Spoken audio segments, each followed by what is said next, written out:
Est-ce que vous pensez que les mesures qui ont été prises par le comité de veille économique, justement pour soutenir les entreprises, ont réussi à absorber le plus grand du choc de cette crise?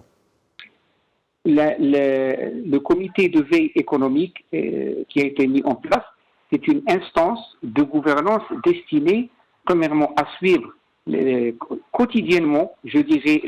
à suivre quotidiennement, et deuxièmement, c'est un indicateur économique qui a été destiné à prendre les mesures par anticipation. D'ailleurs, les aides qui ont été octroyées aux employés de la CNSS dont l'activité a été suspendue par l'employeur, ou bien celles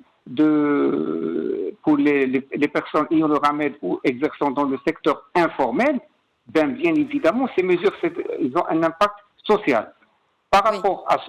à cela, je dirais que maintenant, les mesures telles que la baisse du taux d'intérêt des directeurs de Banque du Maghreb, les mesures de relance en termes de crédit, bien évidemment, ils ont un sens donné, dans la mesure où, en politique économique, il y a deux choix. Un premier choix qui est basé soit à ce que l'État